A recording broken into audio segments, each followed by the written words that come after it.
Afternoon, and thank you very much for coming. Yesterday, the work of change began. We're a Change Labour Party, and yesterday we started the work of changing the country. And as the dust settles on Thursday's result, what is becoming clear for, I think, all to see is the mood of the nation, of the country, what is expected of us, and the mandate that we have to deliver change. It's a mandate not just to govern, although it is certainly that, but it's a mandate that has put trust in us to change the country and to deliver. And it's a mandate to do politics differently, and that change started yesterday as well. I have, as you'll have seen, appointed a cabinet. That was done yesterday afternoon and completed. Some went to the Privy Council this morning to receive their seals, which was a moment in history. We followed that with the first cabinet meeting of the Labour government of 2024. At that cabinet meeting, I had the opportunity to set out to my cabinet precisely what I expect of them in terms of standards, delivery, and the trust that the country has put in them. And yesterday, I met Laurie Magnus, the independent advisor on standards, to discuss how we deliver in government. At the cabinet meeting, I also discussed mission delivery, how we would put into action the plans that we had set out in our manifesto, and that we will have mission delivery boards to drive through the change that we need, and that I will be chairing those boards to make sure that it's clear to everyone that they are my priority in government. We also talked about preparations for the King's speech, and I reminded the entire cabinet that we will be judged on actions, not on words. This afternoon, I will continue to make a number of front bench appointments. We clearly on Thursday got a mandate from all four nations. For the first time in 20+ years, we have a majority in England, in Scotland and in Wales. And that is a clear mandate to govern for all four corners of the United Kingdom. And therefore, I shall set off tomorrow to be in all four nations. I shall go first to Scotland, I shall then go to Northern Ireland, then to Wales, and then back to England, where I will meet the First Ministers, not just to discuss the issues and challenges of the day, of course, we will do that, but also to establish a way of working across the United Kingdom that will be different and better to the way of working that we've had in recent years, and to recognise the contributions of all four nations. On Thursday, we also got a mandate on economic growth, the #1 mission of the Labour government. And so we discussed at Cabinet and have started the work on driving growth and to make sure that growth is everywhere across the whole country so that people are better off everywhere, wherever they live. The principle I operate to is those with skin in the game know what's best for their communities. And that does require us to be bold about pushing power and resource out of Whitehall. And therefore, when I return from the four nations, I shall hold a meeting of the Metro Mayors to discuss with them their part in delivering the growth that we need across the United Kingdom. That will be on Tuesday. That will include non-Labour Metro Mayors. There's no monopoly on good ideas, and I'm not a tribal politician. And the principle I operate to, whether it's mayors or other elected representatives, is that where regional leaders want to deliver for their area, then regardless of the colour of their rosette, my door is open and my government will work with them. Later on Tuesday, I shall set off to Washington for the NATO summit. I've already had a number of international calls, as you will know and as you would have expected, to establish the relations across with other countries, to have really important discussions about Ukraine and other pressing issues.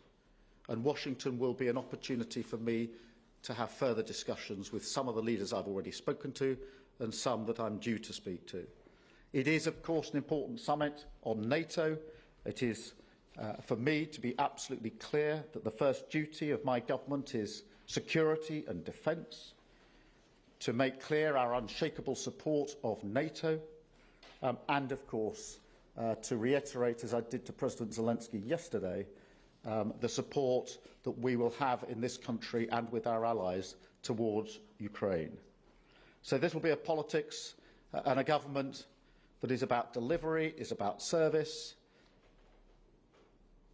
Self-interest is yesterday's politics. I want a politics and a country that works for you. Thank you very much, and I will now take a number of questions, starting, I think, with Chris.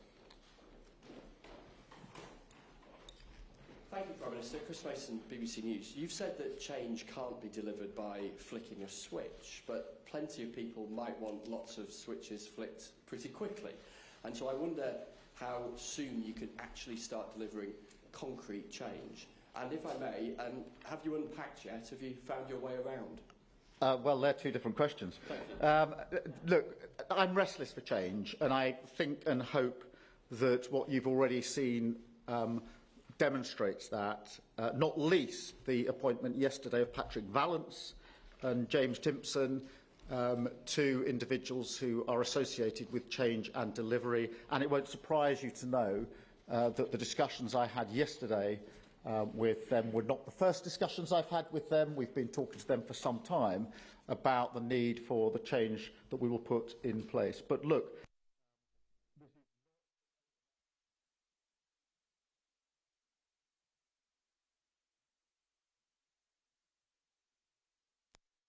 14 years, it is going to take time. But we've started, we've got plans in place. Up until the election, I was clearly not wanting to get ahead of the election result, but we have been planning for months, hitting the ground running.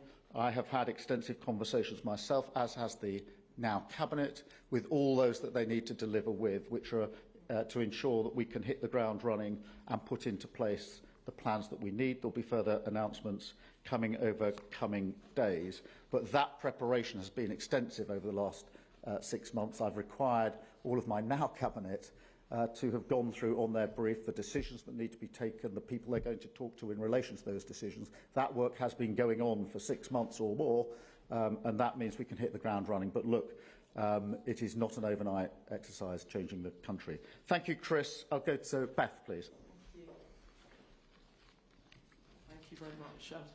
Prime Minister, you have won a massive majority, but your vote share is quite low. It's much lower in terms of voter support than Blair in 1997.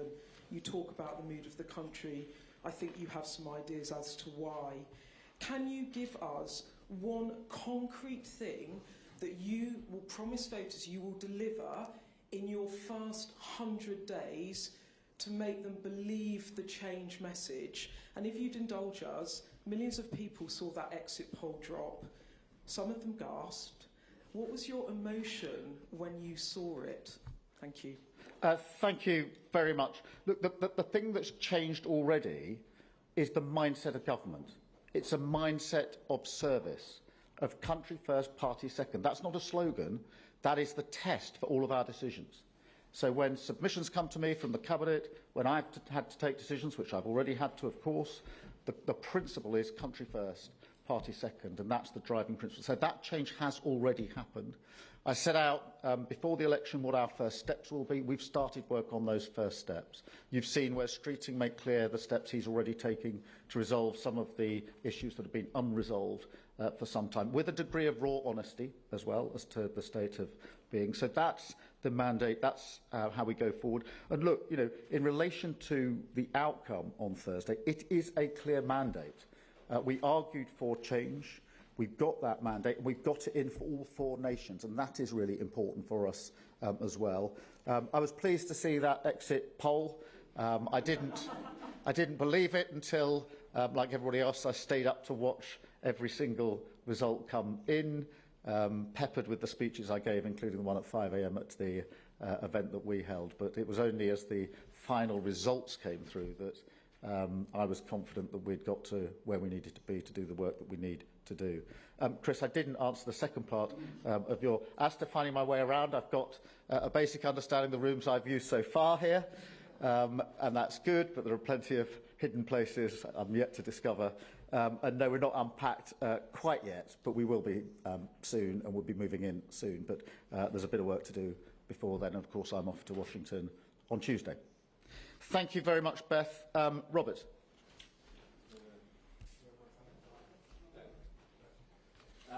Robert Preston, ITV.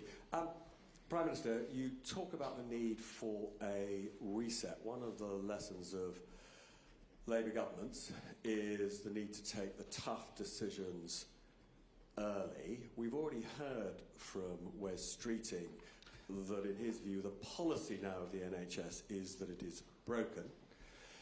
If, in the coming weeks, as you go through department by department, you find that things are worse than you expected, are you prepared to take tough decisions early, including possibly raising more from taxation?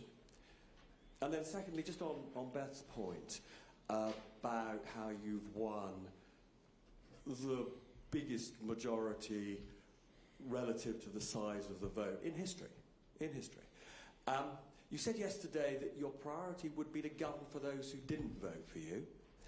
Some 80% of British voters didn't vote for you. That's including those who didn't vote at all. What does that mean in practice, in a sense, for the culture of the government and how you'll govern? Thank you, Robert. Look, in relation to the tough decisions, we're going to have to take the tough decisions and take them early, and we will. We will do that with a raw honesty. And that's really what sat behind Wes Streeting's description yesterday of the NHS as being broken. It is. Everybody who uses it and works in it knows that it is broken, and we're not going to operate under the pretence or language that doesn't express the problem as it is, because otherwise we won't be able to fix the problem as quickly as we need to. And we'll continue in that vein. There are other issues. Prisons would be an obvious example where other parts of the system are broken, and we're going to have to approach that with a raw honesty as well. And we will take the tough decisions, but that is not a sort of prelude to saying there's some tax decision that we didn't speak about before we're about to announce now. It's about the tough decisions to fix the problem and being honest about what they are.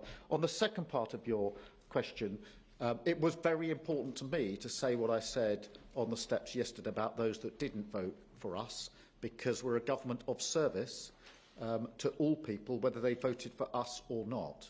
And I include within that people who voted Labour for the first time on Thursday, because across the country in many places people will have voted Labour for the first time, perhaps never having voted Labour before, and I recognise that, and that they've put their trust and confidence in us, and we have to repay that. So we hold them in our mind's eye. People who didn't vote for us need to know that we will serve them, that we will not turn our back on people just because we don't think they voted for us. We'll govern for the whole country, and that's what I meant by what I said yesterday. It's about taking the country forward and doing that, in conjunction with our First Ministers, doing that in conjunction with our mayors and other elected representatives across the areas, so that we can govern for the whole of the country and take the country forward and turn our back on tribal politics and simply picking issues we want to fight just for the party politics of it. That's what's gone wrong, in my view, in the last few years, where priorities are simply set by party advantage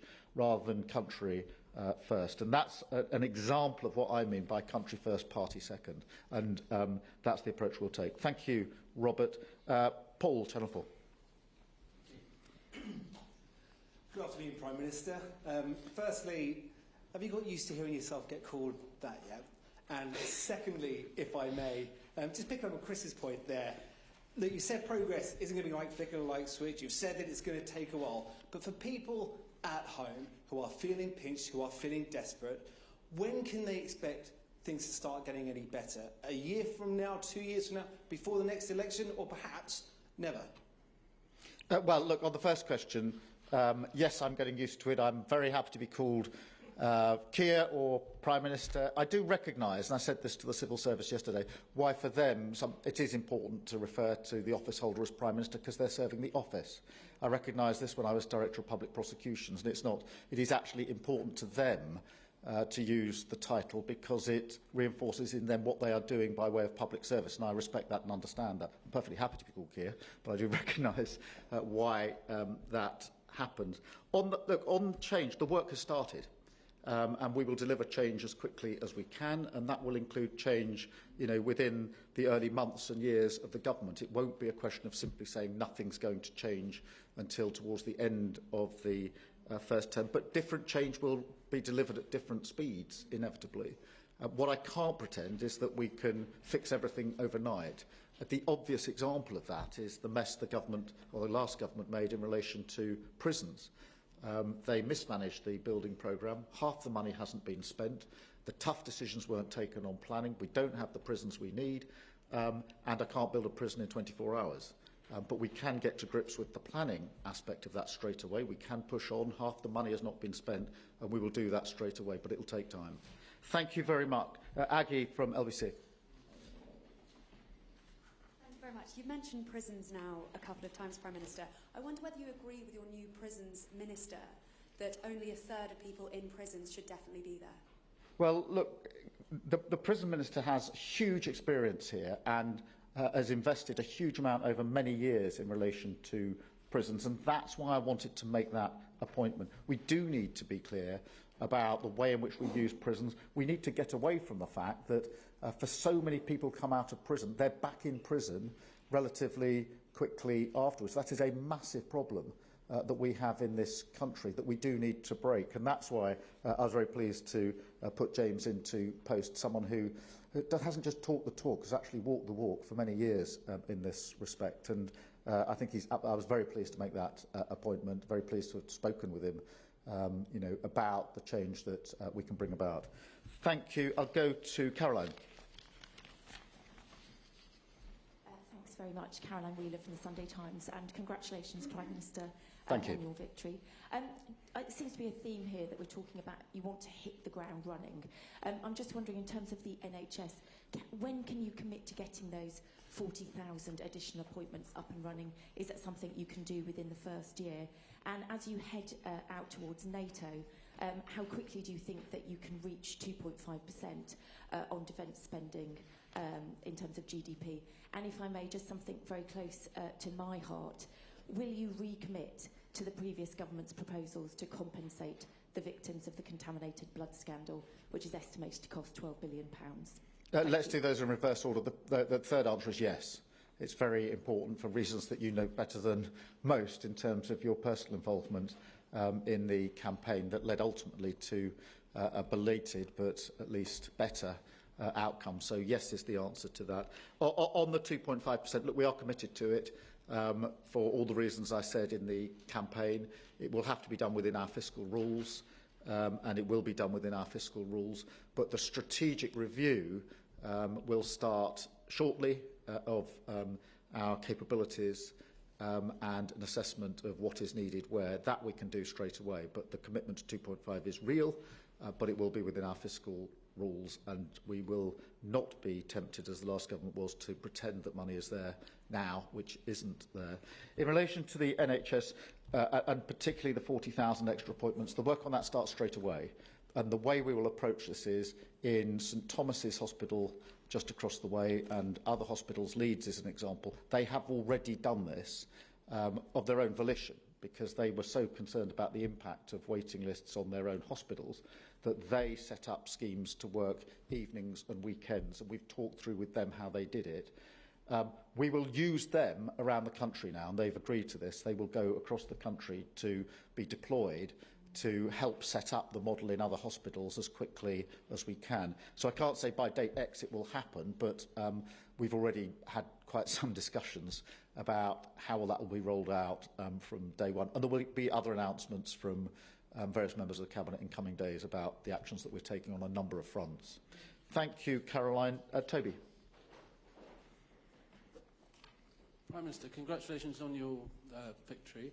One of the things that many of your MPs and people who voted for you will be hoping to hear early on in your premiership is some commitment to tackle the issue of child poverty. Can you give a guarantee that you intend to get rid of the two-child cap on child poverty as a first part of that process? What I can, I mean, the answer today is no different to the answer a week ago, you'll be pleased to know, because I said some tough things in the campaign because I meant them, and I wasn't going to do what others had done, which is to say sweet things on the way in, only to do a press conference like this 2 days later or 3 days later saying we can't do any of that. And so two-child benefit is an example of that difficult decision. Absolutely understand how difficult it is, how important it is. I'm not shying away from that. But you know, we intend to have economic stability. We intend to ensure that we stick to our rules, and that is why I can't make the commitment on the two-child benefit. What I can say is this: we have, and we're already setting up the child poverty strategy, which will deliver a reduction in child poverty. I'm determined to do that.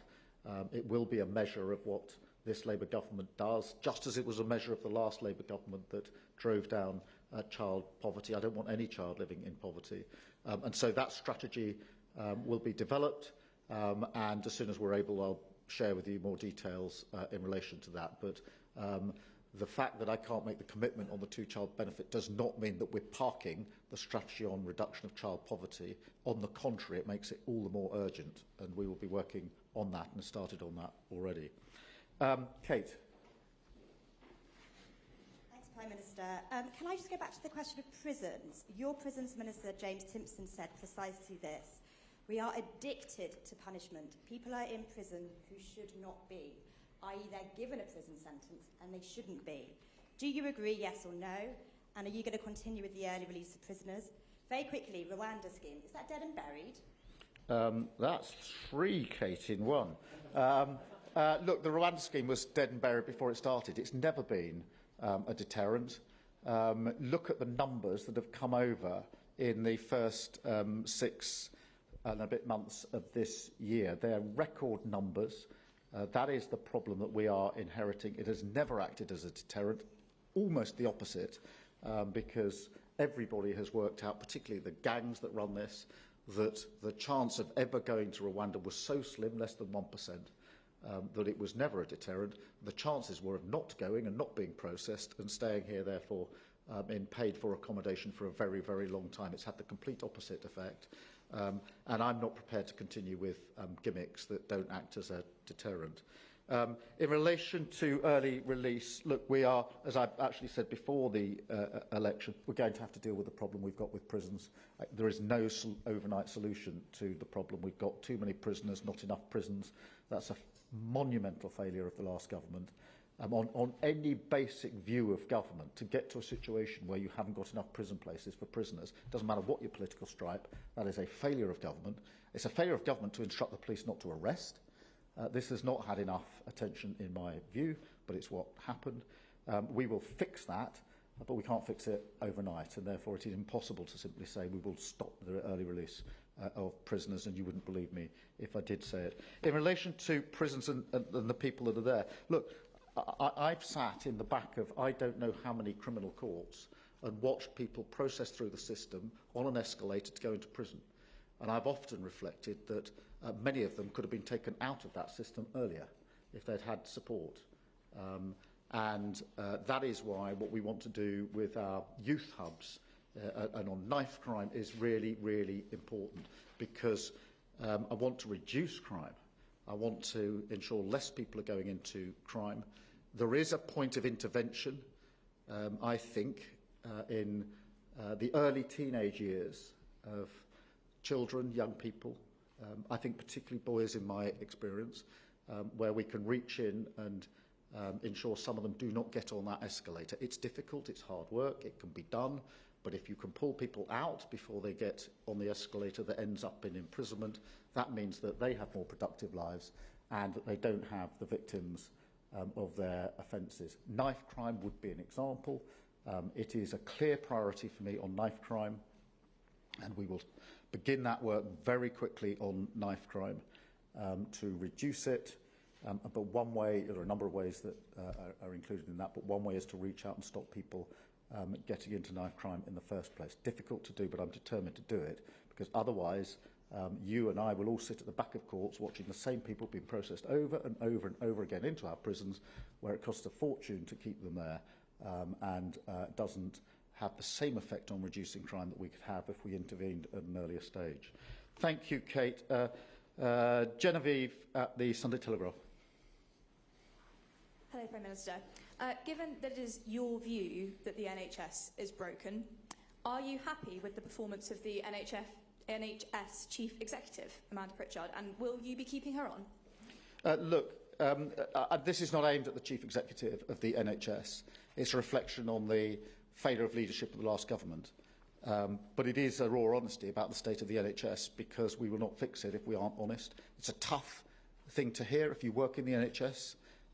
Obviously, my wife works in the NHS, as I may have mentioned, but it's tough because if you work in the NHS, you're putting a huge amount in difficult circumstances. It's unrelenting. But you know, we have to be honest about this. It's broken, and our job now is not just to say who broke it, the last government, but to get on and start to fix it, which is what we will be doing, and Wes Streeting has already started on that work. Thank you. And then Mikey Smith from the Sunday Mirror. Your cabinet has more members that went to comprehensive schools than any before, if I'm not mistaken. How important was it to you that your top team reflect the country they're going to be running? And quickly, if I may, should we expect any more peerages to be given to experts so you can bring them into your team? Just on the first question, I'm really proud of the fact that my cabinet reflects the aspiration that I believe lies at the heart of our country, that aspiration that so many people have, wherever they started from, to make a journey in life for themselves, for their families, their communities, and ultimately for their country. And I said that at the cabinet meeting this morning, that I'm proud of the fact that we have people around that cabinet table who didn't have the easiest of starts in life, but to see them sitting in the cabinet this morning was a proud moment for me and for this changed Labour Party, and a reinforcement of my belief in that aspiration, which is a value that I use to help me make decisions. It's an anchor for me. In relation to future peerages, well, look, I don't want to get ahead of myself. We are making further appointments this afternoon in relation to the front bench. But I think you can see from the appointments I made yesterday just how important they are. You know, Patrick Balance, I think anybody who knows him knows his commitment to delivery, James as well, and of course Richard Hermer as Attorney General, who has already taken the opportunity to make clear the importance of the rule of law in the decisions that we take and the way that we operate as a government. Thank you all very much indeed. Thank you. What international question? Thank you.